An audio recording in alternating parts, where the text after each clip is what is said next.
육화 줄거리. 로마 카톨릭 주교로 임명된과 동시에 교황청에서 외교관으로 일하게 된 렐프는 로마 카톨릭과 그리스 종교회 간의 교류를 성사시키기 위해 그리스를 방문하는 등 외교관으로 활약한다. 떠돌며 일하는 루코와 동떨어진 채 하멜호프 농장에 있던 매기는 따뜻한 심성의 루디와 앤의 배려 속에서 딸 저스틴을 난상 끝에 낳는다. 해산일에 하멜호프 농장을 방문한 렐프는 그간의 매기의 결혼 생활을 듣게 된다. 드로이다와 달리 습도가 높은 곳이라 몸이 안 좋아진 매기를 앤은 한적한 메트로크 섬에서 7주간 쉬게 하는데 이때 섬으로 렐프가 찾아온다. 렐프는 어린아이인 줄만 알았던 매기가 성숙한 여인이 되었음을 깨닫고 그녀와 사랑을 나눈다. 매기는 렐프의 아들을 임신했음을 직감하고 루코와 헤어지고 드로이다 목장으로 돌아가기로 결심한다.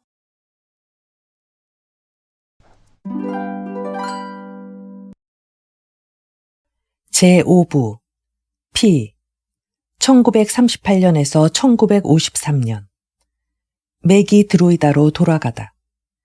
매기는 자신의 귀가를 누구에게도 알리기 싫어 브루이 윌리엄즈 노인의 우편 트럭을 타고 드로이다로 향했다. 저스틴은 바구니에 담아 옆자리에 놓았다. 브루이는 그녀를 보고 반가워했으며 지난 4년 동안 그녀가 어떻게 지냈는지 몹시 궁금해했다. 그러나 집이 가까워지자 조용히 고향에 돌아오고 싶었던 매기의 마음을 알았음인지 그는 잠잠해졌다. 갈색과 은색, 먼지, 그리고 노스킨즈 아일랜드에서는 찾아볼 수 없는 멋진 순수성과 절제의 세계로 돌아온 것이다. 방탕은 여기에서 잘할 수 없었다. 다만 성자들처럼 완만한 필연성의 회전이 있을 뿐이다. 예전보다 캥거루의 수가 늘었다. 토끼들이 흰 먼지를 일으키며 달아났다. 잊을 수 없이 그리웠던 까마귀의 울음소리도 들렸다. 그 소리는 여전히 황량하게 대지를 진동시켰다. 드로이다, 드로이다. 유령 고무나무와 거대한 향나무에는 벌들이 어지럽게 날아들고 있었다. 자갈이 깔린 뒷마당, 입을 딱 벌리고 놀랐다가 웃으며 고함치는 스미스 부인, 펄쩍펄쩍 뛰는 미네에와 캐트. 드로이다는 역시 그녀의 고향이었다. 무슨 일로 밖이 소란한가 보려고 피이가 밖으로 나왔다. 어머니, 저예요. 어머니의 표정에는 변화가 없었지만 성숙한 매기는 그 무표정 속에 어머니가 자신이 돌아온 것을 반가워한다는 것을 알 수 있었다. 루코와 헤어졌니? 스미스 부인이나 하인들도 다 알아야 할 필요성이 있다고 느꼈기 때문에 피이는 사람들 앞에서 물어보았다. 네, 다시는 안 만날 거예요.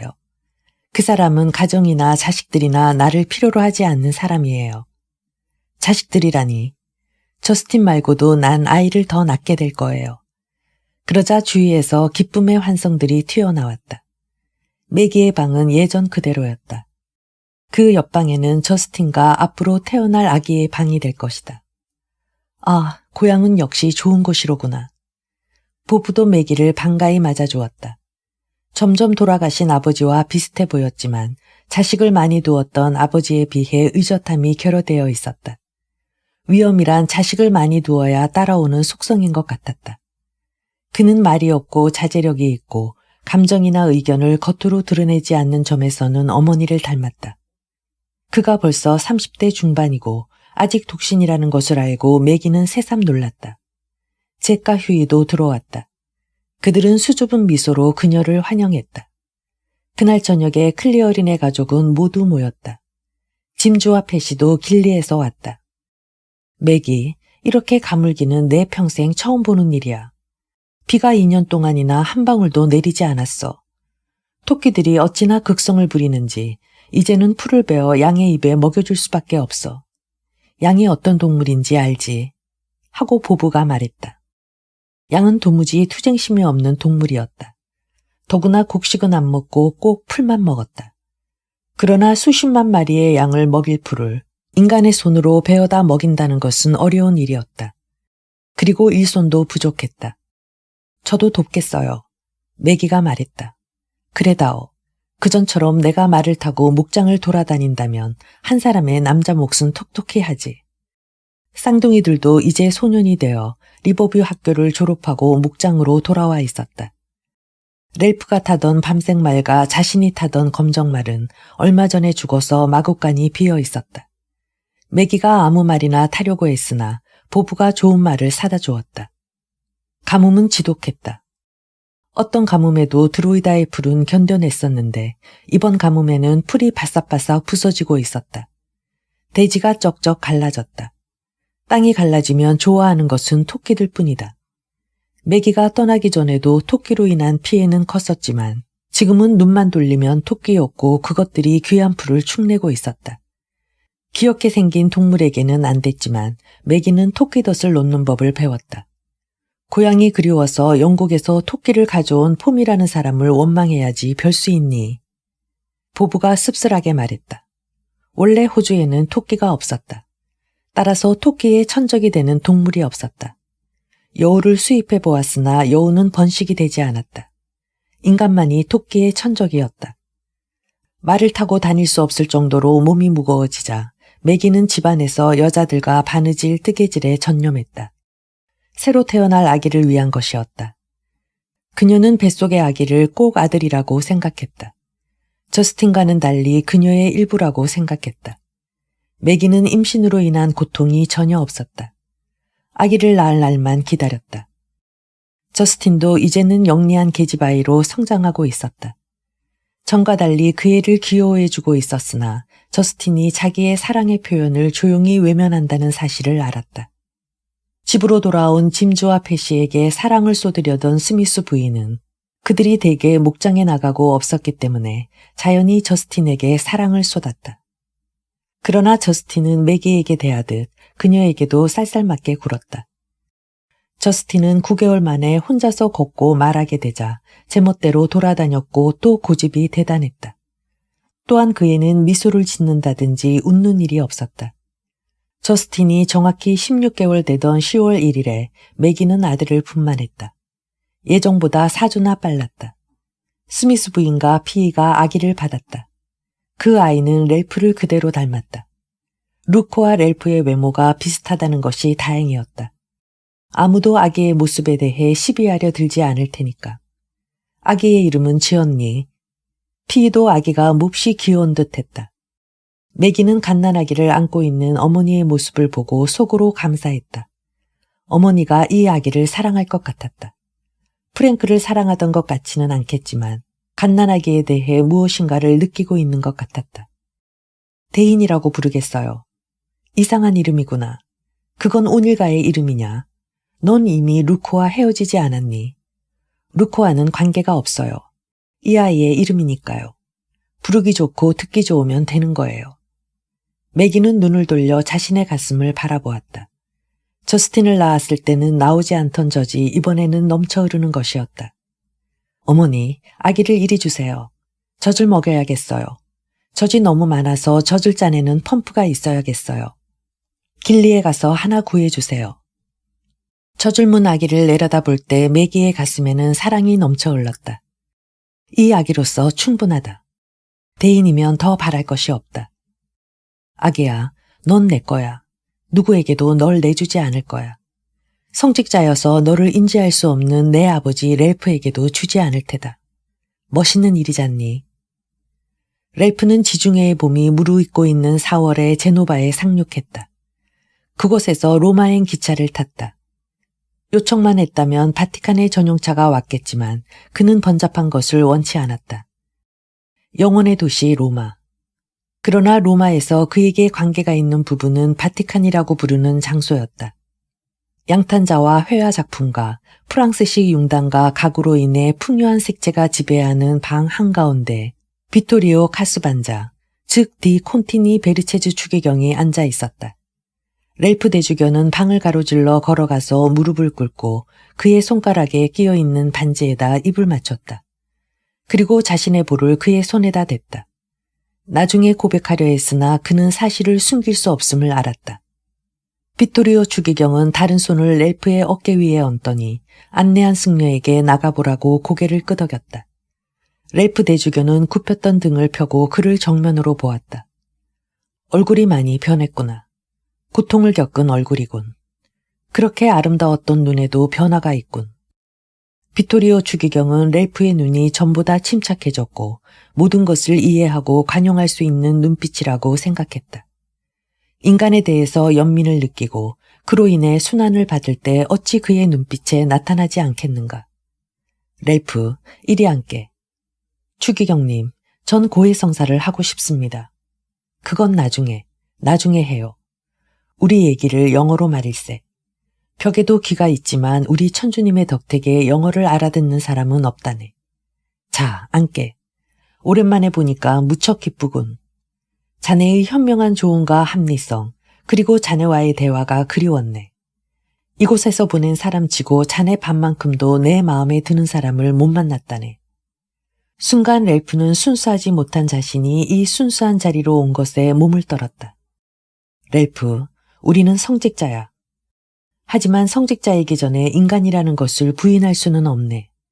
자네는 오랫동안 인간의 나약함과 인간성을 인정하지 않고 잘 견뎌왔네. 그러나 난 우리도 똑같은 인간이기 때문에 그런 것들을 인정해야만 하고 받아들여야 한다네. 저는 신성한 선서를 깨뜨렸습니다. 그것은 신성 모독죄입니다. 자네가 속세를 겪어왔다고 해서 내가 충격을 받거나 실망하지는 않아. 그것은 아마 우리 주 예수님의 의지였을 걸세. 이번 경험을 통해 자네도 인간이고 자네가 생각한 만큼 특출한 사람이 아니라는 교훈을 깨달았겠지. 네, 저는 인간성이 결여되어 있었고 신이 되려고까지 했습니다. 그렇게 오만했던 제가 어찌 하느님의 용서를 바라겠습니까? 렐프, 자네 말투에 오만이 들어있어. 용서하는 쪽은 하느님이지 자네가 될 수 없어. 용서는 신만이 할 수 있는 특권이야. 자네에겐 겸손이란 자질이 결여되어 있네. 용서를 하나님에게 맡겨야만 자네는 참된 겸손을 얻을 수 있을 걸세. 네, 옳으신 말씀입니다. 그러나 달리 어떻게 할 수가 없었습니다. 그녀를 사랑했기 때문에 다른 선택은 할 수 없었습니다. 그녀의 불행은 전적으로 저의 책임임을 알았기 때문입니다. 장미꽃을 준 여자인가? 네, 그렇습니다. 그녀를 거절했을 때보다 이번 일로 인해 그녀가 더 큰 상처를 입지 않았을까? 모르겠습니다. 전 그랬기를 바랍니다. 그때의 그녀는 절 가장 필요로 하는 여자였습니다. 전 그녀를 어린아이였을 때부터 만났기에 여자로 인식하지 않았는데 그녀는 저에게 완전한 여자임을 입증했습니다. 그런 자의 행동은 인간이 지닌 약점에 의한 그런 행동이었네. 그런데도 자넨 그 행동을 고상한 자기 희생이라고 생각하니 아직은 용서받지 못할 교만이라네. 렐프는 깜짝 놀라 베르체즈 추기경의 눈을 바라보았다. 자기 희생이었다고 생각하지는 않습니다. 전 남자였고 그녀로 인해 남자로서의 쾌감을 알게 되었습니다. 그것은 지금까지 느껴보지 못한 기쁨이며 행복이었습니다. 그녀와 영원히 헤어지고 싶지 않았습니다. 그녀와의 사랑 때문만은 아니었습니다. 그녀와 함께 있고 함께 음식을 먹고 함께 이야기하고 싶었습니다. 전 그녀를 죽을 때까지 그리워할 거예요. 고백을 하고 나니 마음이 한결 가벼워졌다. 그녀와 지낸 시간을 속죄하지는 않습니다. 그렇지만 엄숙히 선서한 맹세를 저버린 것을 후회하고 있습니다. 매기에 대해 제가 속죄한다는 것은 그녀를 살인하는 것과 같습니다. 맥인 저에게 성스러운 존재이며 또 다른 종류의 성체이며 축복입니다. 알겠네. 그런 솔직한 감정은 하느님이 볼 때 어떠한 큰 죄라도 용서할 수 있는 힘을 지녔다고 생각하네. 자네 자신을 위해서도 고해성사를 하는 것이 좋겠군. 기오기오 신부에게 고해하게. 그는 자네의 감정과 생각을 그릇되게 해석하지 않을 사람일세. 자, 차를 마시게. 이곳에 온 후 홍차에 중독된 모양이야. 자, 내가 따라주지. 난 어머니 노릇하기를 좋아한다네. 제2차 세계대전. 드로이다에 라디오 한 대가 생겼다. 세상이 발전되어 길리에도 호주 방송지국이 생긴 지 수년이 되었다. 방송 프로도 다양하고 재미있었다. 스미스 부인과 매기와 피이는 매일 아침 라디오의 지방 뉴스와 일기예보를 들었고 저녁에는 중앙방송을 들었다. 9월 1일 저녁 뉴스에 히틀러가 폴란드를 침공했다는 보도가 있었다. 집안에는 피이와 매기가 있었으나 그들은 그 소식에 별 관심을 기울이지 않았다. 유럽은 호주와는 너무 먼 곳에 있었기 때문이었다. 그러나 9월 3일에는 중대한 뉴스가 보도되었다. 영국이 독일의 폴란드 침공을 간과할 수 없어 독일에 선전포고를 했으며 이에 따라 연방인 호주도 전시체제에 들어간다는 것이었다. 집안의 남자들은 전세가 불리해지면 호주의 남자들도 군대에 가야 한다고 말하고 있었다. 전쟁이 시작된 지 1년이 지나자 전운의 그림자가 드로이다에도 드리워졌다. 전쟁에 참가하기 위해 목동들이 하나씩 목장을 떠났으며 토끼는 무섭게 번식했다. 보부는 필사적으로 드로이다를 보호하려고 노력했다. 전쟁 물자의 생산을 계속해야만 했다. 호주 지원병들이 수천 명씩 보충부대로 투입되었다. 짐즈와 패시도 그 중에 끼어 있었다. 그들은 병무청에 입대 신청서를 냈었는데 그 신청서가 수락되어 그들은 입대를 하게 된 것이다. 군대에서는 목동 출신들을 환영했다. 총을 잘 쏘고 건실하고 명령에 복종하고 체력이 강했기 때문이다. 잘 가, 잘 다녀와, 몸 조심하고. 야간 열차로 떠나는 이 쌍둥이들을 배웅하기 위해 드로이다의 모든 식구가 역으로 나가 소리치며 손을 흔들었다. 짐즈와 패시는 같은 소대에 편입되었다. 그들은 짧은 훈련을 받고 호주군 제9사단에 편입되어 1941년 초에 이집트로 떠났다. 독일의 명장 롬멜이 북아프리카를 장악하고 있었다. 호주군이 롬멜과 대치한 지 8개월이 흐르고 있었다. 자네 왜 여기 와서 이러고 있는지 알고 있어? 콜 스튜어트 일병이 담배를 말아 침으로 붙이며 물었다. 무료한 시간이 지루한 모양이었다. 온실에서 화초에 물이나 주는 것보다 나으니까 이러는 거지. 짐즈 클리어리 일병이 동생 패시의 배를 베개 삼아 베고 누운 채로 대꾸했다. 온실에서는 총알을 맞을 염려는 없잖아. 콜이 담뱃불을 붙이면서 말했다. 총알이라도 날아와서 골통에 맞고 죽는 편이 낫겠다. 이렇게 지루해서야. 이곳에도 파리는 많았다. 도브르크의 태양도 몹시 뜨거웠다. 그러나 이 참호에 들어있는 4명의 호주 병사들은 목동 출신이어서 이 정도의 더위에 놀랄 남자들은 아니었다. 이봐 짐즈, 너희들은 쌍둥이라 누가 누군지 구별할 수 없구나. 그렇게 꼭 붙어서 떨어지지 않는 이유가 뭐야? 질투하지 마. 패시는 이 세상에서, 아니 도브르크에서 제일 좋은 베개지. 짐즈가 웃으며 패시의 배를 쓰다듬었다. 임마, 넌 편하겠지만 베개의 기분이 어떤지 물어보기나 했니? 이봐, 벙어리, 한마디 해봐. 기분이 어때? 보부 상사가 말했다. 패시는 온화한 미소를 지어 보였다. 그는 누가 말해도 yes, no 정도의 간단한 대답만 할 뿐이었다. 그래서 패시는 벙어리라는 별명이 붙었다. 자네들 그 소식 들었나? 콜이 갑자기 일동에게 물었다. 소식이라니. 독일군은 영국제 탱크를 한 방에 부술 수 있는 거대한 대전차포를 가지고 있다는군. 이쪽에서는 롬멜을 부술 포도 없는데. 현재로서는 말이야. 전투 경험이 많은 보부 상사가 말했다. 그들은 아무 말이 없었다. 그런 얘기는 우울한 것이었다. 그러나 호주군의 사기는 높았다. 우리가 이 전투에서 필요로 하는 것은 더 많은 호주 사람들 뿐이야. 짐즈가 말했다. 그 순간 수류탄이 참호 가장자리에서 폭발했다. 그들은 날쌔게 엎드렸다가 소총과 기관총을 들고 달려갔다. 지겨운 수류탄 같으니 공연히 소리만 요란하단 말이야. 십자군 작전이 시작되자 호주군은 해로를 통해 카이로까지 철수했다. 고달픈 포위는 지나고 겨우 숨을 쉴 수 있었다. 영국은 호주군 덕택에 서서히 병력을 증강하여 제8군단을 구성했다. 몽고메리를 신임 사령관으로 임명했다. 피이는 아들 둘을 군대에 보냈기 때문에 국가에서 준 은브로치를 달고 다녔다. 자식을 전장에 보냄으로써 피이도 국가에 이바지하고 있다는 것을 상징하는 것이었다. 그러나 피이는 전장에 나간 자식들 걱정으로 말이 없었고 매일 무슨 생각에 잠긴 듯했다. 이집트에서 가끔 편지가 왔다. 편지는 검열을 받아서 여기저기가 가위로 잘려 있었다. 뜻이 통하지 않았으나 분명한 것은 아들들이 살아있다는 것이어서 기다려지는 편지였다.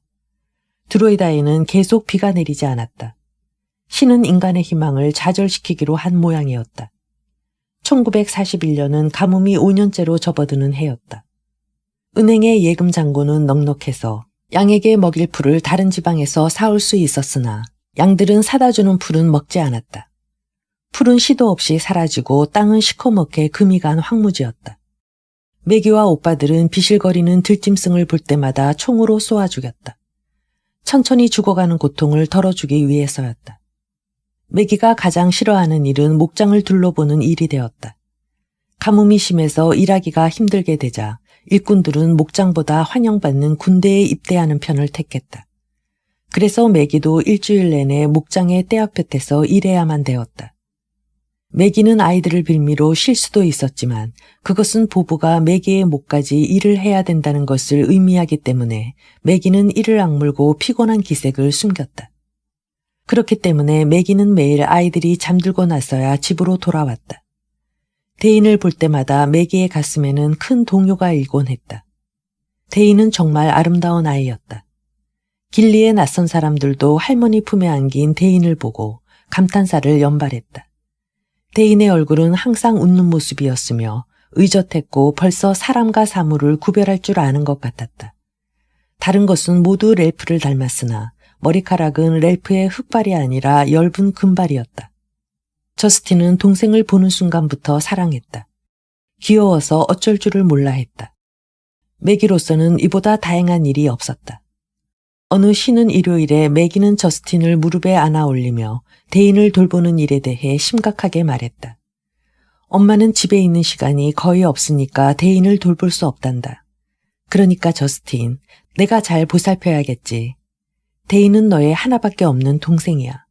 만약 다치기라도 한다면 큰일이란다. 저스틴은 고개를 끄덕였다. 엄마, 걱정하지 마. 엄마 대신 내가 잘 돌봐줄게. 잘 됐어. 난 딴 사람이 대인을 돌보는 게 싫어. 대인을 나 혼자 차지하고 싶어. 내가 잘할게. 이렇게 자신있게 다짐하는 저스틴의 말이 별로 흐뭇하지 않았다. 요 작은 애가 대인을 그녀에게서 빼앗아 가려고 하지만 달리 방법이 없었다. 깜찍한 계집애. 이 아이는 도대체 누구를 닮았을까? 요즘에 와서야 저스틴은 웃음을 알게 되었다. 이런 변화는 필경 대인으로 인한 것이리라. 대인이 웃으니까 저스틴도 웃었다. 매기의 아이들은 서로에게 배우고 있었다. 드로이다의 고생은 그런대로 이점이 있었다.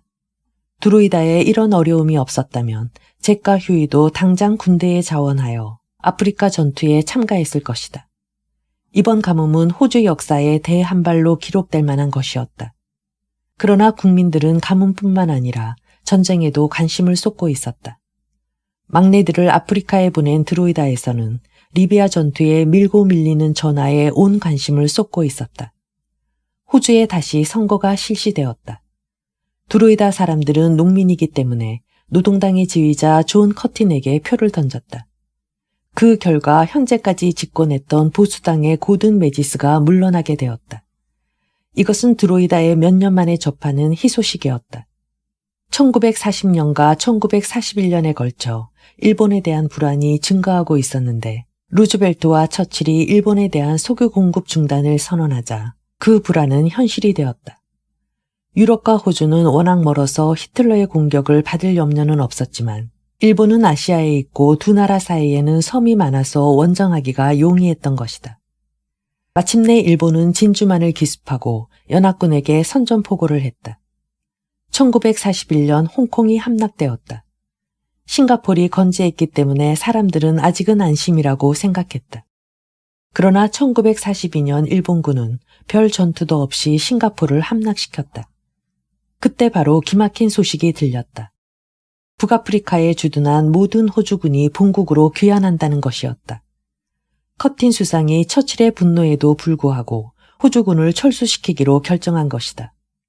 호주는 누구보다도 호주군을 필요로 한다고 그가 주장했다. 이 소식을 들은 피이의 얼굴에 미소가 번지고 매기는 기뻐서 어쩔 줄을 몰랐다. 짐조와 패시가 돌아온다는 것이었다. 그러나 모두들 돌아오는데 짐조와 패시만은 돌아오지 않았다. 그것은 6사단과 7사단을 호주까지 후송해 주는 대신 짐조와 패시가 속한 9사단은 아프리카에 남는다는 조건을 처칠이 내세웠기 때문이다. 다른 나라 군인들을 자기들 방패로 이용한다는 소식에 가족들은 분노했다. 한편 호주는 극동의 일본인들이 소란을 피우는 통에 그 북새통을 예상하며 공포에 떨고 있었다. 1942년 10월 23일 밤 사막은 고요했다. 패시는 형의 어깨에 몸을 기댔다. 짐즈는 발로 동생을 안아주었다. 부부 상사가 콜 스튜어트 일병을 쿡 찌르며 서로 이를 보이고 웃었다. 쌍둥이 단짝이라니까. 쓸데없는 소리 하지마. 짐즈가 쏘아주었다. 벙어리, 너도 한마디 해봐. 콜이 중얼거렸다. 패시는 미소만 지을 뿐 아무 말도 하지 않았다. 몇 야드 밖에 있는 아군들이 조용히 하라고 쉿 하는 것이었다. 모두 숨을 죽이고 경계에 돌입한 후였기 때문이다. 정각 9시 40분, 영국군 대포와 야포, 속사포가 일제히 포문을 열어 천지를 진동했다. 고막을 찢는 굉음을 내며 포탄들이 롬멜의 진지에 명중되어 그 일대의 지뢰밭을 폭발시키고 있었다. 포탄이 폭발하며 발하는 성강이 태양처럼 밤을 밝혔다. 몽고메리는 자기가 가진 모든 것을 롬멜의 진지와 지뢰밭에 쏟고 있었다. 포격이 중지되고 적막이 흘렀다. 10시 5분 전이었다. 구사단 병사들은 참으로부터 나와 전진했다. 아직도 먼지와 구름이 적진 상공에 자유롭게 두터운 장막을 들이우고 있어 구사단의 탈출은 안전했다.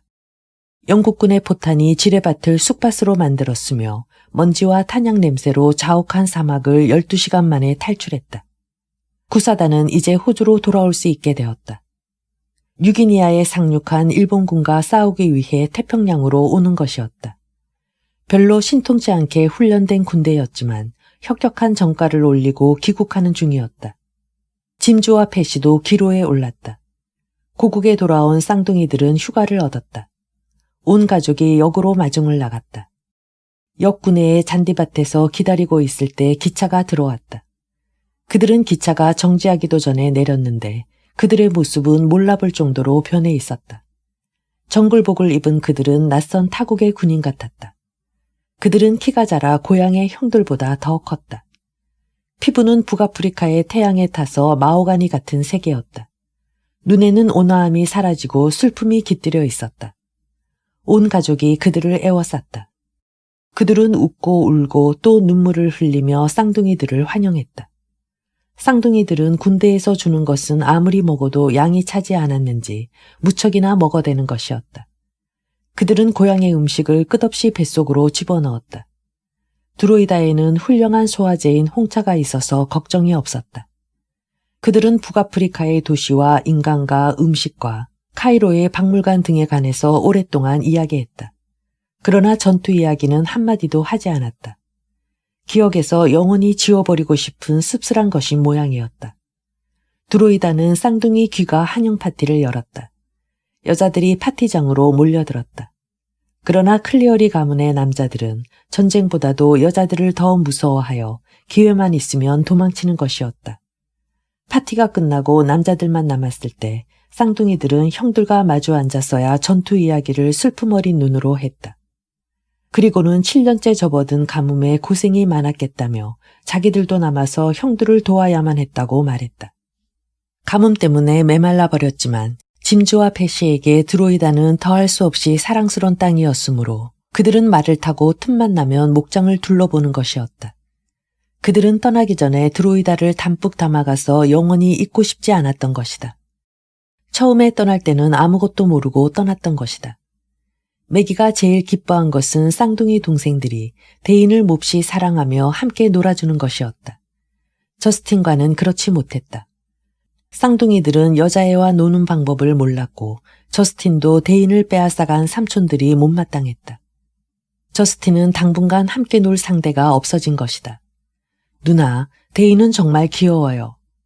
어느 날 짐즈가 베란다에서 매기에게 말했다. 그때 데이는 잔디밭에서 패시와 놀고 있었다. 그래, 정말 귀엽단다. 예쁘고. 매기는 동생을 바라보며 말했다. 누나의 아이들은 절대로 드로이다를 떠나게 해서는 안 돼요. 드로이다에서는 상처를 입히지 않으니까요. 렐프 대주교는 교황청의 복도를 뛰어내려갔다. 놀라서 쳐다보는 사람들을 아랑곳하지 않고 복도를 달려 추기경이 있는 방의 문을 성급히 열고 들어갔다. 안에서는 추기경이 폴란드 망명 정권대사 파페이 씨를 영접하고 있었다. 렐프, 무슨 일인가? 추기경이 물었다. 비토리오, 일이 벌어졌어요. 무솔리니가 패망했어요. 저런, 교황께서도 알고 계신가? 제가 카스텔 간돌포에게 직접 전화했으니까 아시겠지요. 이제 라디오 방송으로도 나올 겁니다. 교황께서는 짐을 꾸리셔야 되겠군요. 파페이 씨가 자기로서는 약간 안도가 된다는 듯이 말했다. 우리가 교황을 보통 승려처럼 위장시키면 탈출할 수 있을 거예요. 그렇지 않으면 어렵지요. 카셀링 대장이 도시를 경비하고 있으니까요. 교황께서는 가지 않겠다고 하실 거야. 전 그만 가봐야겠습니다. 정리할 서류도 있고 해서 이만. 외교관은 세련된 자세와 표정으로 두 성직자만 남기고 방을 나갔다.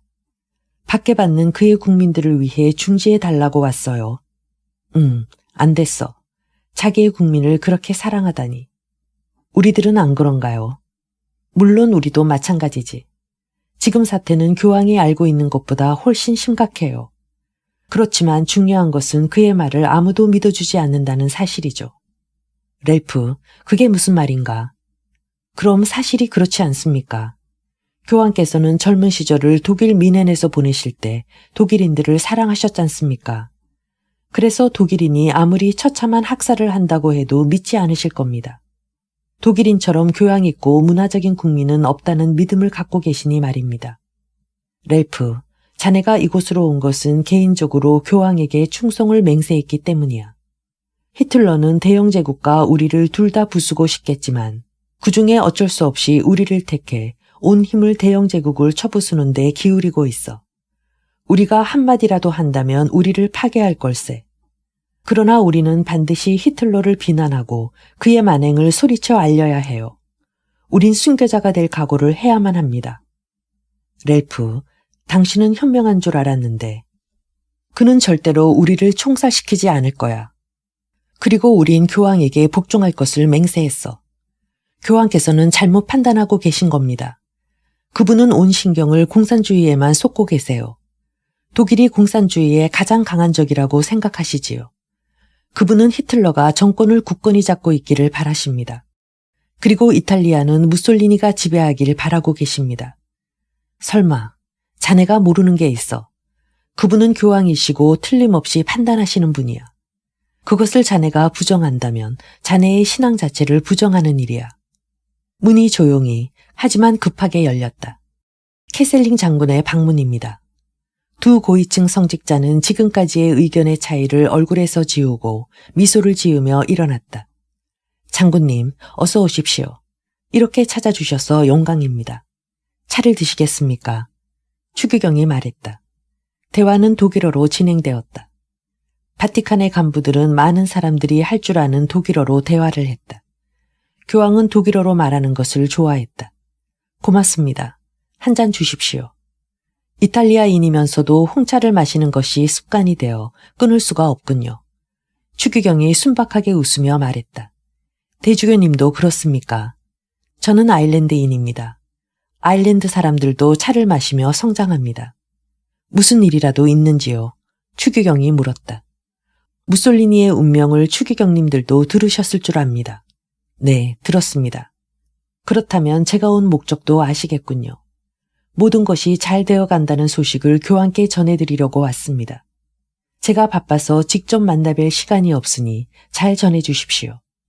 교황께 곧 전하겠습니다. 그런데 그렇게 바쁘십니까? 예, 바쁩니다. 이곳은 이제 독일의 적국이 되었습니다. 예? 그게 무슨 말씀입니까? 이곳은 이탈리아의 영토가 아닙니까? 악인만을 제외하고 이곳에는 적이 없습니다. 용서하십시오. 바티칸을 말하는 것이 아니라 이탈리아를 말하는 것입니다.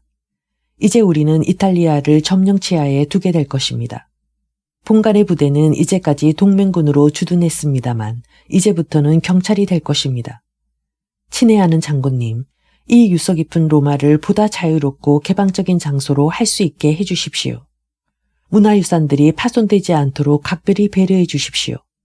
대주교가 부탁했다. 사실 로마의 건축물을 요새로 쓰지 않으면 전세가 불리합니다. 하지만 우리도 최선을 다해 파괴되지 않도록 노력하겠습니다. 나도 문화란 것을 다소 알고 있습니다. 단 우리를 배신하지 않는다는 조건을 명심하십시오. 렐프 대주교를 좋아하는 캐셀링 장군은 이 말을 던지고 방을 나갔다. 그날 밤 렐프는 피로하고 초조했다. 그는 자신이 전쟁을 끝내는데 아무런 영향력을 발휘하지 못했음을 절감하고 있었다.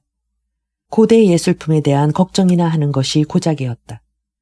그도 보수적인 성격이긴 했지만 바티칸 고위층들의 조심성이 참을 수 없을 만큼 메스껍고 역겨웠다. 그에게 필요한 것은 바티칸이나 로마의 운명에 초연할 수 있는 강인함이었다.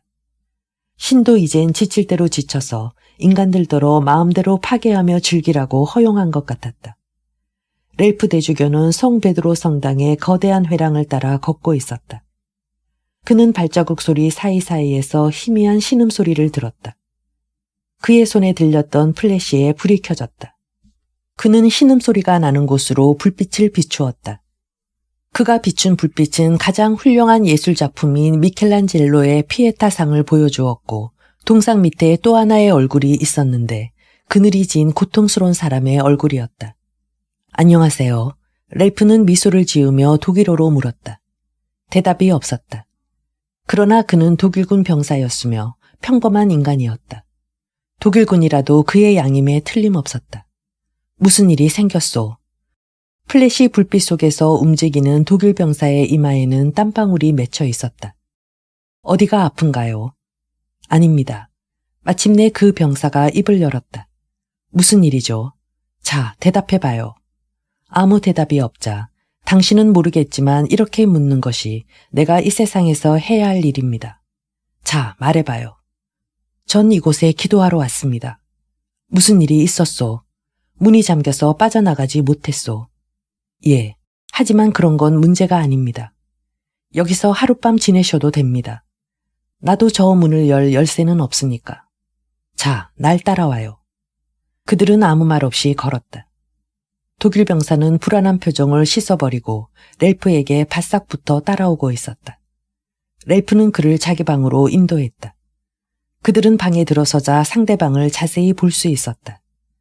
독일 병사는 자기 앞에 있는 키가 크고 잘생긴 얼굴에 푸르고 지혜로운 눈을 가진 한 사람을 보았다. 렐프는 온 유럽이 벌벌 떠는 독일군, 그러나 너무나 어린 병사를 보게 되었다. 소년의 얼굴은 이탈리아인 같기도 하고 독일인 같기도 했다. 그러나 아주 잘생긴 얼굴이었다. 앉으시오. 렐프는 포도주를 2잔 따라 한 잔을 어린 병사에게 주고 자기도 한 잔을 든 채 의자에 앉아 귀여운 병사의 얼굴을 쳐다보았다. 아이들까지 입대시킬 정도가 되었나요? 저는 잘 모르겠습니다.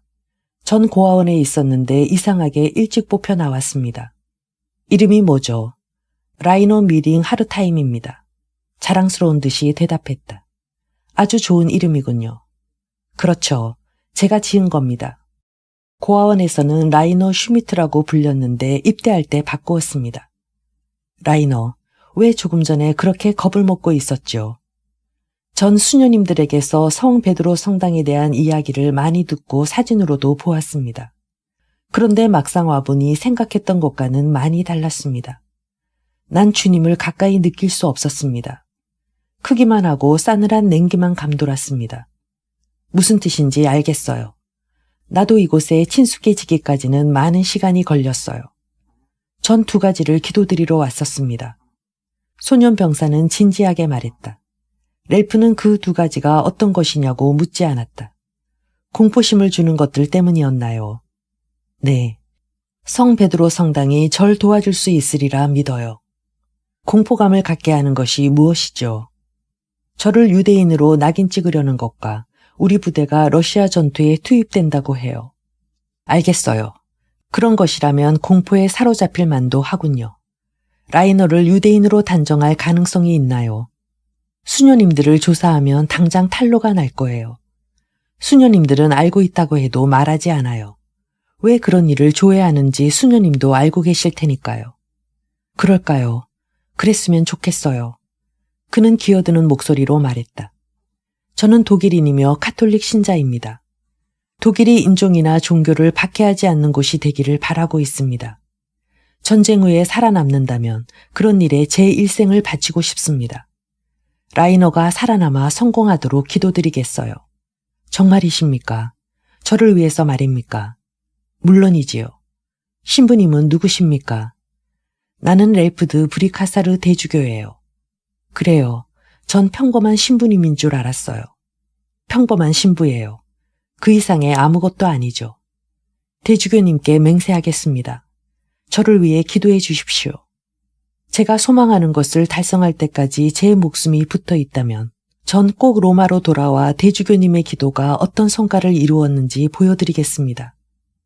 그들은 날이 밝을 때까지 이야기했다. 제9사단이 뉴기니아로 출항할 무렵이 되자 전세는 바뀌어 일본군은 도처에서 패배하고 있었다. 일본군은 인도네시아로 밀려가고 더 이상 호주를 향해 내려올 생각을 못했다. 과달카날 전투에서 패배한 일본군은 호주에 대한 미련을 버렸다. 퇴각하는 일본군은 부나섬과 고나섬을 버리고 북쪽 연안에 있는 라에섬에 머물러 있었다. 1943년 9월 5일 호주 제9사단은 라에섬 동쪽에 상륙했다. 더운 날씨에도 습도는 100%였다. 비가 매일 내렸기 때문에 습도가 내려갈 기색은 조금도 없었다. 유럽의 전쟁터에서는 대포와 대형 화기의 사용이 특징이었지만 이곳에서는 박격포 정도의 전투도 없었다. 고작해야 백병전이 전부였다. 짐즈와 패시는 그것이 마음에 들었다. 훨씬 남자다운 싸움이었다. 제9사단이 라에섬에 상륙한 지 보름이 지나자 일본군은 자취를 감추었다. 그래서 그들은 산보도 하고 크리켓 경기도 했으며 여기저기 돌아다니며 원주민을 놀려 웃게 했다. 짐즈와 패시는 읍내를 벗어나 높은 풀이 가지런히 자란 초원을 산책하고 있었다. 그곳은 숲풀이 사람의 키를 넘도록 무성히 자라서 드로이다를 연상시켰기 때문이다. 이제 고향으로 돌아갈 날도 얼마 남지 않았어, 패시. 이제 드로이다로 영원히 돌아가는 거야. 고향 생각이 나니까 견디기가 더 어려워. 나도 그래, 패시가 말했다. 그들은 다정히 걷고 있었다. 갑자기 날아든 인꼬를 보며 모자를 벗어 그 새를 잡으려는 듯이 쫓아가는 패시를 보며 짐즈는 미소를 지었다.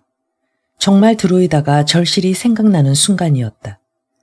그때 갑자기 그들 주위의 불이 일렬로 쓰러지며 기관총탄이 날아왔다. 짐즈는 허공으로 두 팔을 올리고 몸을 뒤틀며 넘어지는 패시를 보았다. 그는 허리에서 무릎까지 피투성이었다. 몸에 총알이 박힌 것 같았다. 패시, 괜찮아? 짐즈는 동생을 보고 외쳤다. 하는 희미한 대답이 들렸다. 짐즈는 납작하게 엎드려 패시에게 갔다. 그는 동생에게 다다르자 피를 흘리는 동생의 어깨에 머리를 대고 울었다. 울지 마. 나 안 죽었어. 상처가 얼마나 심해. 짐즈는 피에 젖은 동생의 반바지를 내려 상처를 보았다. 피에 흠뻑 젖은 살은 경련하고 있었다. 죽을 것 같은 기분은 안 드는데. 패시가 중얼거렸다. 동료들이 몰려왔다. 몇 명은 돌아가서 들 것을 가지고 왔고 몇 명은 기관총이 발사된 곳으로 수색을 나갔다. 패시는 운이 좋군. 10여 개의 총알이 박혔지만 대부분 허벅지에 맞았고 골반의 뼈와 근육에 한 발씩 박힌 것 같아 내 판단으론 내장과 방광은 말짱한데 한 가지가. 군의관이 말을 하다가 중단했다. 그래서요. 짐즈가 끝까지 말할 것을 종용했다. 지금 단계로서는 확실히 말하기는 어렵지만 생식기 근처의 상처는 외형 치료는 할 수 있겠지만 신경이 끊겼으면 고치기 어렵지. 그 일대의 감각을 잃기 쉽겠어. 짐즈는 머리를 떨구어 땅바닥을 내려다보고 중얼거렸다. 그래도 생명은 건질 수 있군요. 짐즈는 동생이 후송될 때 따라가 위험한 고비를 넘길 때까지 병원에 함께 있도록 허락받았다. 패시의 부상은 기적적인 것이었다. 총알은 관통하지 않고 아랫뼈에 박혔을 뿐이었다. 그러나 제9사단의 군의관 말이 옳았다. 생식기의 감각을 잃었다. 훗날 그것이 얼마나 회복될지 아무도 알 수 없었다. 상관없어. 난 결혼하고 싶지 않으니까. 형이나 조심해. 나만 고향에 가기는 싫으니까. 패시가 시드니로 가기 위해 들것에 실려 공항으로 나가면서 말했다. 패시, 내 몸은 내가 돌볼 테니 걱정하지 마. 내가 편지할게. 가족들에게 안부 전해줘. 드로이다로 돌아간다는 것은 행운 중에 가장 큰 행운이야. 패시를 태우고 오는 비행기를 마중하러 피와 스미스 부인이 시드니까지 와 있었다. 피는 며칠 동안 묵고 돌아갔지만 스미스 부인은 육군병원에 인접한 랜드위크 호텔에 장기간 묵으면서 패시를 간호했다. 패시는 3개월간 치료를 받았다. 전쟁과는 영원히 손을 끄는 것이다. 스미스 부인은 한없이 울었다. 그러나 고마운 것도 있었다. 완전한 남자로서 생활할 수는 없겠지만 좌우간 그는 살아서 돌아온 것이다. 여자와의 관계는 선천적으로 소질이 없는 가문이 아닌가. 그가 퇴원하는 날 매기가 롤스로이스를 타고 길리까지 데리러 나왔다. 두 여자는 패시를 뒷좌석에 태우고 담요를 덮어주고 잡지를 들려주었다. 두 여인은 또 한 번의 축복이 있기를 기원하고 있었다. 짐즈의 귀향을 기원하는 것이었다. 다시 찾은 평온. 일본 천황이 정식으로 항복문서에 서명하고 나서야 비로소 길리는 전쟁이 끝났다는 것을 믿었다. 1945년 9월 2일 월요일, 전쟁이 시작된 지 만 6년 만에 이 희소식이 전해졌다. 참혹한 6년이었다. 많은 사람들이 목숨을 잃었다. 다리를 잃어 영원히 걷지 못하게 된 사람, 두 눈을 잃어 영원히 암흑 속에서 여생을 보내게 된 사람 등 많은 사람이 불구자가 되었다. 패시는 영원한 성불구자가 되었다. 웃으면서 명랑하게 전쟁터로 나갔으나 귀향한 후부터는 말이 적어지고 웃음을 잃은 젊은이들이 많았다. 전쟁 초기에는 아무도 전쟁이 오래 계속될 줄 몰랐다. 이렇게 슬픈 종이 울릴 줄 누가 알았겠는가. 길리는 특별히 미신을 믿는 곳은 아니었다. 그러나 아무리 세상 물정에 달아빠진 사람들도 9월 2일 월요일에는 몸서리를 쳤다. 긴 전쟁이 끝난 것도 이날이었고 호주 역사상 가장 혹심했던 한발이 끝난 것도 이날이었기 때문이다. 거의 10년 동안 내리지 않던 비가 일본의 패망 소식과 함께 쏟아지기 시작했다. 목마른 대지 위에 순식간에 300mm의 비가 쏟아졌다. 30mm 정도의 비는 가뭄을 해소하기조차 미흡하지만 300mm는 곧 풀이 소생한다는 것을 뜻하는 것이었다. 매기, 피, 보브, 잭, 휴이, 그리고 패시는 베란다에서 어둠 속에 내리는 비를 바라보고 있었다. 갈라지고 메말랐던 땅 위로 쏟아지는 비의 그윽하고 깊은 향기를 들이마시고 있었다. 말과 양과 소와 돼지들은 말라붙은 대지의 부드러운 흙에 발을 힘껏 디뎌보며 철버덕거리며 빗물이 온몸에 적시는 기쁨을 만끽하고 있었다. 대부분의 가축들은 이러한 비가 마지막으로 내린 후에 태어난 것들이었다. 공동묘지에 쌓여있던 뿌연 먼지도 비의 말끔히 씻겨 내려갔고 백사장도 목욕을 하여 흰 몸을 선명히 드러내고 있었다. 냇물은 불어올라 급류를 이루며 포효하듯 흐르고 있었다. 비, 자비로운 거대한 손이 주지 않을 듯이 움츠렸다가 오랜만에 손바닥을 펴서 가지라고 주는 귀한 선물이었다. 축복의 비였다. 비는 풀을 의미하고 풀은 생명을 의미하는 것이다. 연두색의 싹이 나타나더니 작은 칼날 같은 풀잎이 하늘로 뻗었다. 풀잎이 성장하여 줄기를 뻗게 되자 초원은 검푸른색이 되었다. 그러다 시들고 늘어져 다시 은색을 띠는 베이지색이 된다. 그것이 무릎까지 올라오는 것이 드로이다의 풀이었다. 마이클 카슨이 많은 돈을 들여 지어놓았던 물탱크의 물은 드로이다 목장에 부족함이 없었으며 옛날의 소문을 증명이라도 하듯이 10년의 한 발을 견뎌냈다. 보브와 잭과 휴이는 목장을 돌아보며 어떻게 양과 소를 방목할까 궁리하기 시작했다. 피이는 새 잉크의 병마개를 열었다. 이제 매기는 말을 타고 목장을 돌아다닐 필요가 없게 될 것이다. 짐즈가 돌아오면 매기가 하던 일을 떠맡게 될 테니까. 가뭄으로 양과 소의 수요가 많이 줄었다. 비가 많이 온 남부지방 사람들은 많은 양을 갖고 있었다. 보브는 위스턴 수로푸스로 좋은 양을 사러 떠났다. 짐즈도 고향에 돌아왔으며 8명의 일꾼을 다시 고용했다. 매기의 말 한 장 생활이 끝났다. 그런 얼마 후에 매기는 루크의 편지를 받았다. 이제 얼마 안 남았어. 2, 3년만 더 일하면 될 거야. 요즘은 예전과 같지 않아 허리와 뼈마디들이 쑤시지만 아직까지는 잘할 수 있어. 이제 키눈나 근처의 목장을 살 날도 얼마 안 남았어. 내가 모든 준비를 하면 나에게로 돌아오겠지. 당신이 갖고 싶어 하던 아기도 낳게 해주었잖아. 여자들은 아기라면 그저 좋아한단 말이야. 어떻게 지내는지 소식이나 전해줘. 당신의 루크로부터. 매기가 편지를 읽고 아무런 생각 없이 초원을 내려다보고 있을 때 베란다로 피이가 나왔다. 루크는 어떻게 지낸다니? 여전해요. 조금도 변하지 않았어요. 사탕수수밭에서 몇 년 더 일해서 목장을 하나 사겠대요. 그가 정말 목장을 살 수 있을까?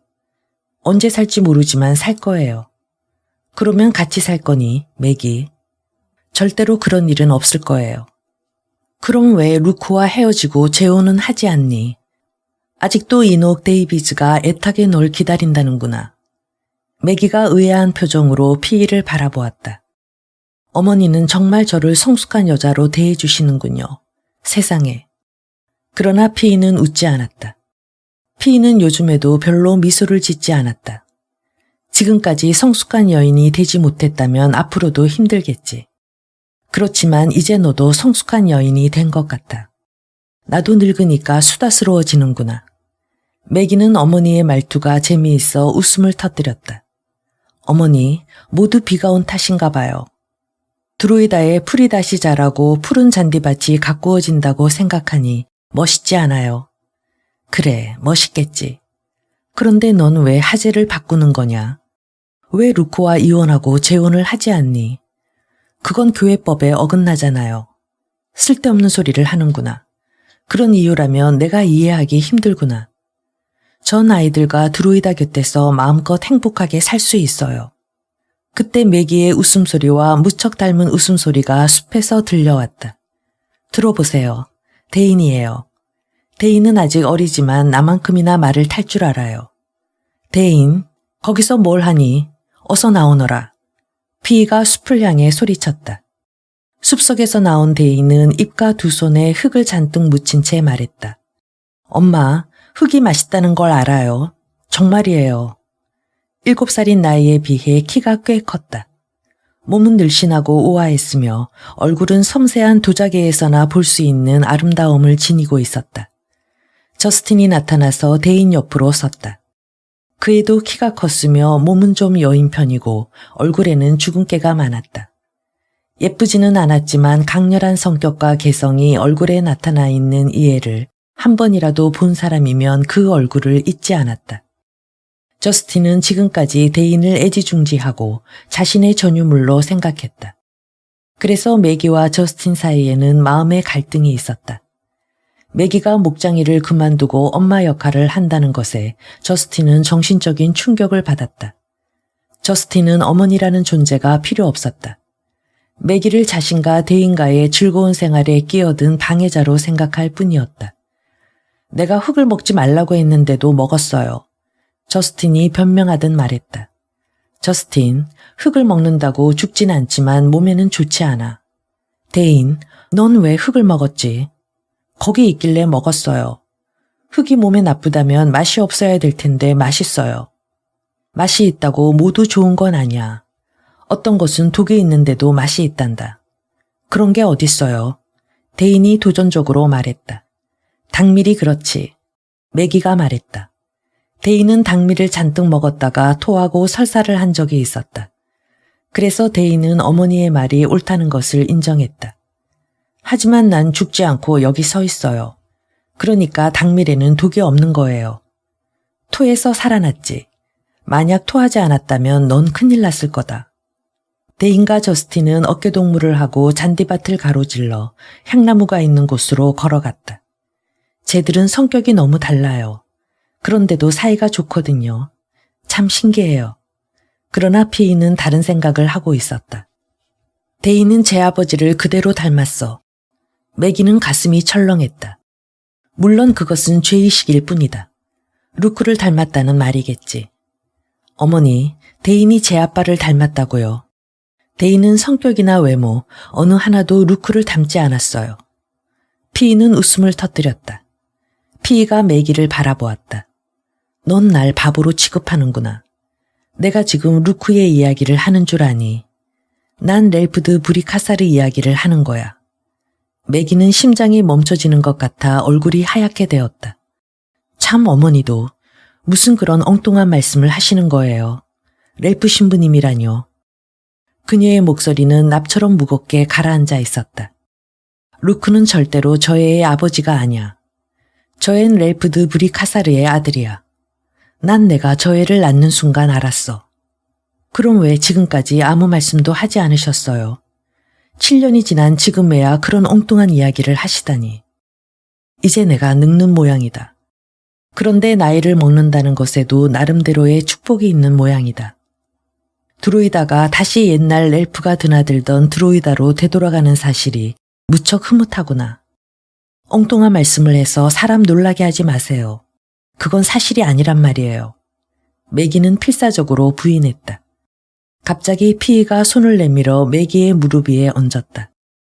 어머니는 미소를 짓고 있었는데 그 미소에는 멸시나 증오의 기색은 없고 동정의 빛이 담겨 있었다. 매기, 나한테까지 거짓말을 할 테냐? 다른 사람에게는 거짓말을 하더라도 나에게만은 하지 마라. 그의 생김, 몸의 움직임, 영락없는 렐프드 브리카사르야. 매기는 어머니의 말에 동의하지 않을 수 없었다. 렐프의 아이란 것이 그렇게 뚜렷하게 나타나요. 다들 그렇게 느끼고 있을까요? 다른 사람들이야 알 수야 있겠니? 다들 루크하고 비슷하다고 말할 거야. 그러나 난 렐프와 널 여러 해 동안 관찰했기 때문에 알 수 있는 거야. 너는 꼭 날 닮았구나. 프랭크 오빠를 말씀하시는 거예요. 의자 끌리는 소리가 나더니 피이가 몸을 일으키며 말했다. 그렇단다. 넌 언제부터 프랭크에 대해서 알고 있었니? 어렸을 때부터 알고 있었어요. 프랭크 오빠가 떠나던 날부터. 프랭크의 아버지는 이미 결혼한 사람이었단다. 나보다 훨씬 나이가 많은 유명한 정치가였어. 나는 그 남자를 사랑했지. 그 사람이 아닌 다른 사람을 사랑할 수 없다고 생각했었단다. 난 그런 환상을 오랫동안 품었다가 너무 늦게야 그 환상을 버렸던 거야. 난 할 말도 많고 책임질 것도 많은 여자야. 그래서 프랭크를 더 사랑했군요. 프랭크를 더 사랑한다고 착각하고 있었던 거야. 역사는 그래서 반복되는 모양이다. 너에게 얘기지만 난 대인을 보았을 때 웃음이 나오더구나. 어머닌 현명한 여자였군요. 난 불행한 여자였어. 파케아 씨를 만나던 날부터 나는 줄곧 불행했었다. 내 잘못이었지. 난 너희 아버지에게 감사하고 있단다. 그분이 얼마나 훌륭한 남자인가를 알게 되었거든. 다 지나간 이야기지만 내가 하고 싶은 말은 내 행동이 잘못되었다는 말뿐이다. 알겠니, 매기? 모르겠어요. 전 잘못이 없어요. 신부에게서 여자를 사랑할 권리를 빼앗는 교회가 틀린 거예요. 내 입장을 정당화하려고 하지 마라. 난 이미 대답은 다 알고 있으니까. 나도 그때는 너처럼 생각했었단다. 저택 안에서의 생활이 갑자기 유쾌한 것이 되었다. 철망으로 창을 가려서 집 안에서는 파리를 구경할 수 없었다. 개구리들도 철망을 좋아했다. 나방이나 파리들이 집안의 불빛을 보고 철망으로 몰려들면 개구리나 두꺼비들이 대기하고 있다가 펄쩍 뛰어서 잡아채는 것이었다. 데인과 저스틴은 개구리들이 곤충을 잡아먹는 것이 퍽 재미있었다. 또한 이 집안의 독서열은 두 어린이들에게 많은 단어를 알게 했다. 그들은 많은 단어를 알 뿐만 아니라 영리했고 모든 것에 많은 호기심을 가지고 있었다. 데인이 10살, 저스틴이 11살 되던 해 그들은 시드니에 기숙사가 있는 학교에 입학하게 되었다. 데인은 리버브 학교에, 저스틴은 킹코팔 여학교에 입학했다. 매기는 시드니까지 가서 그들이 자리를 잡는 것을 보고 싶었지만 과잉보호는 아이들에게 나쁘다고 해서 길리의 비행장에서 그들을 떠나보냈다. 비행장의 창문을 통해서 손수건을 흔드는 아들과 딸의 모습을 보는 순간 매기의 눈에는 눈물이 반짝였다. 매기는 두 가지 감정을 동시에 느꼈다. 대인을 잃었다는 아픔과 저스틴을 잃었다는 홀가분함이었다. 항공업이 발달하여 여객기가 수시로 발착하는 시대여서 방학이나 짧은 연휴에는 아이들이 드로이다에 와서 지냈다. 아이들은 모두 학교 생활에 흥미를 느끼는 것 같았다. 데이는 리버뷰에서 모범생이었다. 그러나 킹코팔의 수녀들은 저스틴을 탐탁지 않게 여겼다. 저스틴같이 날카롭고 비판적인 아이가 수녀들의 마음에 들 리가 없었다. 그러나 학업 성적은 저스틴이 한 학년 위라서 비교하기는 어렵지만 데인보다는 우수한 편이었다. 시드니 모닝 헤럴드지는 1952년 8월 4일자 일면에 흥미있는 기사를 싣고 있었다. 그것은 렐프드 브리카사르에 관한 것이었는데 그가 오늘 날짜로 추기경으로 승진되었으며 현재 58세로서 교황의 정책 수립을 좌우하는 국소수의 일원이라는 것이었다. 시드니 모닝 헤럴드지는 길리와 드로이다로 기자를 파견하여 렐프 추기경이 호주에서 일하던 때의 활약상과 인간성을 취재하기로 했다. 길리의 주민들은 아직도 그를 생생하게 기억하고 있었다. 호주 내에서 손꼽힐 정도로 크고 번창한 목장인 드로이다 목장의 지배인인 피 클리어리 부인은 다음과 같이 수레하고 있었다. 그분은 제가 본 사람 중에서 가장 멋진 사람이었습니다. 여기 길리에 있는 주민들의 정신적 지주였죠. 특히 드로이다 목장에 있는 우리 가족의 정신적인 기둥이었습니다. 정말 비범한 분이셨습니다. 이곳을 떠나신 지 20년이 되었지만 아직도 그분을 그리워하고 아쉬워하는 사람이 덜어 있을 겁니다. 매기가 피이에게 신문을 넘겨주며 미소를 지었다. 어머니의 찬사만 장황하게 늘어났군요. 이런 말을 하면 사람들이 그 뜻을 제대로 알기나 하겠어요. 만약 렐프가 이 신문을 보게 되면 그 사람은 알겠지. 그분은 아직도 우리를 기억하고 있을까요? 요즘에 와서 매기를 대하는 피이의 태도가 많이 변해 있었다. 매기의 마음을 이해하려고 애썼고 온화하게 대했다. 피이가 일어나서 신문을 벽난로의 불길 속에 넣었다. 렐프의 사진이 불 속에서 몸을 떨며 눈짓하는 표정으로 오그라들었다. 매기, 그 사람이 다시 여기로 오면 넌 어떻게 하겠니? 그럴 리 있겠어요. 그는 올 거야. 피이는 아리송한 말을 던졌다. 그는 왔다. 12월이었다. 시드니로부터 에스튼 마틴이라는 경기용 자동차를 몰고 아무도 모르게 조용히 나타났다. 그가 호주에 있다는 소식이 신문에도 나지 않았기 때문에 드로이다에서는 그가 오리라고 아무도 생각지 않았다. 그는 길리로부터 드로이다에 오는 동안 구석구석에 담긴 길리와 드로이다의 향기를 들이마시며 과거를 회상할 수 있었다. 변한 것은 아무것도 없었다. 파리를 막는 망사로 된 창틀을 제외하고는 베란다도 옛 모습 그대로였다. 벌써 여름으로 접어들어 크리스마스를 2주일 남겨두고 있었고 드로이다의 장미는 만발하여 절정을 이루고 있었다. 그때 렐프 추기경은 매기의 웃음소리를 들었다. 그는 소리가 난 쪽으로 발길을 옮겼다. 어렸을 때 웃던 웃음과 꼭 같았다. 저기다. 저기서 웃는구나. 분홍색 장미덤불 속에서 웃음소리가 터져나오고 있었다. 그는 장미덤불을 헤치며 걸었다. 장미꽃 향기와 웃음소리로 인해 현기증이 났다. 그러나 매기는 없었다. 그곳에는 어린 소년이 잔디 위에서 작은 연분홍색 돼지 새끼를 데리고 놀고 있었다. 소년은 12서너 살이 되어 보였는데 렐프를 보자 깜짝 놀라며 올려다보았다. 카키색 반바지를 입었을 뿐 맨발인 그는 곱슬거리는 머리카락과 드로이다를 연상케 하는 파란 눈과 늘씬한 몸매를 지닌 아름다운 소년이었다. 안녕하세요. 소년은 미소로 인사했다. 안녕, 넌 누구지? 렐프는 그 미소의 매력에 저항할 수 없음을 깨닫고 말했다. 저는 대인 오닐입니다. 아저씨는 누구세요? 나는 렐프드 브리카사르란다. 대인 오닐. 그러면 매기의 아들이란 말인가? 결국 매기는 루크의 곁을 떠나지 않았구나. 대인, 아버지도 여기 사시니? 아버지요? 그런 분은 여기 없어요. 여기 산 적이 없어요. 그래, 그럼 어머니는 여기 계시겠구나. 어머니는 길리에 가셨는데 곧 돌아오실 거예요. 할머니는 집에 계세요. 만나보시겠어요? 제가 안내하죠. 소년의 파란 눈이 갑자기 커졌다가 다시 정상이 되더니 렐프 드 브리카사르? 아, 맞아요. 드 브리카사르 추기경님이시군요. 추기경님, 죄송합니다. 전 무례하게 굴려고 했던 것이 아닙니다. 대인, 나는 브리카사르 추기경으로서 온 것이 아니라 너의 어머니와 할머니의 친구로서 왔단다. 피이가 책상이 아닌 다른 곳에 있을 리 없었다. 렐프는 응접실에서 거실로 들어가는 문을 열었다. 피이, 안녕하십니까? 렐프가 말했다. 고개를 드는 그녀는 어딘지 모르게 많이 변해 있었다.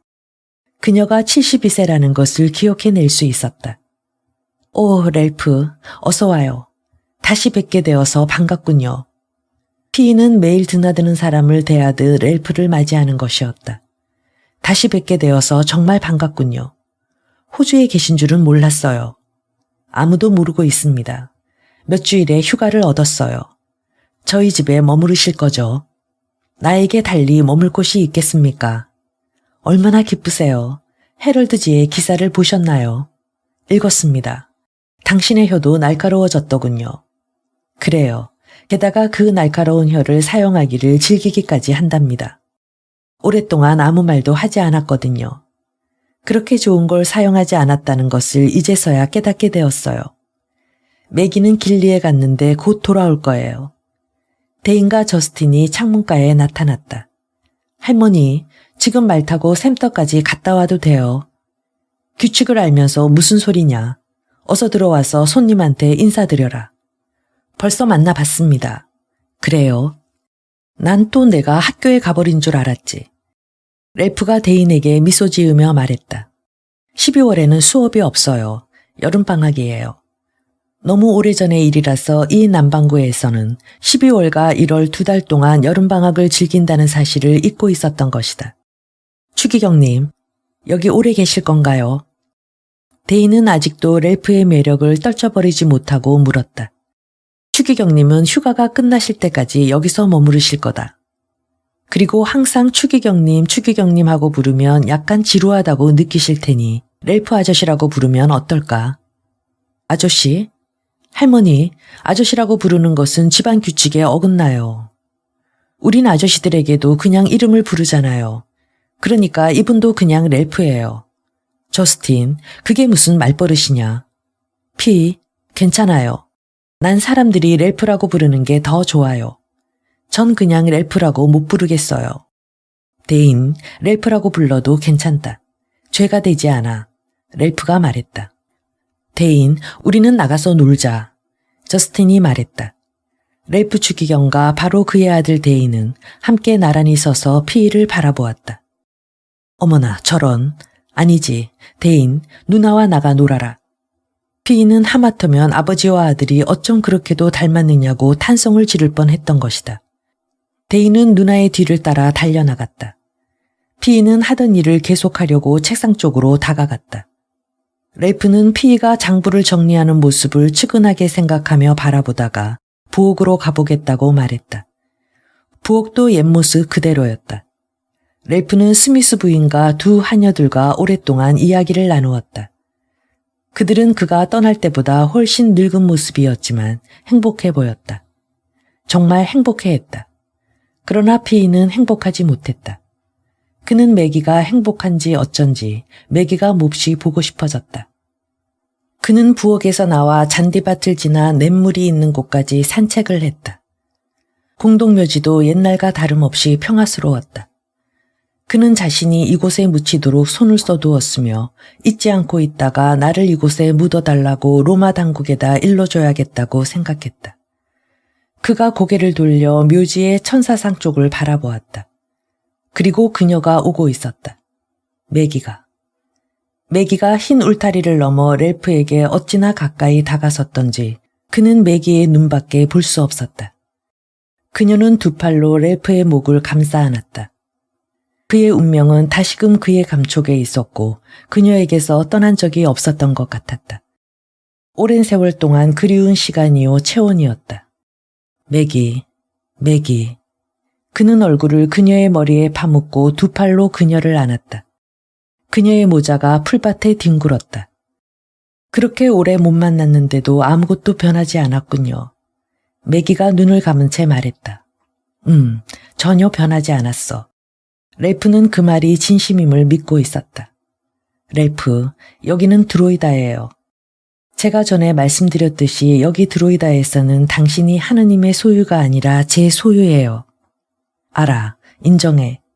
렐프가 매기를 풀밭에 누이며 말했다. 매기, 왜 그랬어? 뭘 왜 그래요? 매기의 손은 렐프의 머리카락을 어루만지고 있었다. 왜 루크에게로 다시 돌아갔어? 왜 그 사람 아들을 낳았어?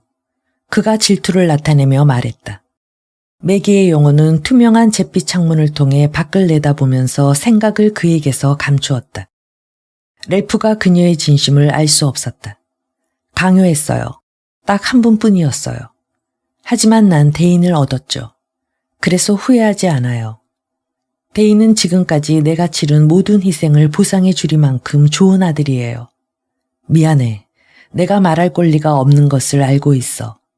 난 매기를 루크에게 준 사람이니까. 그건 사실이에요.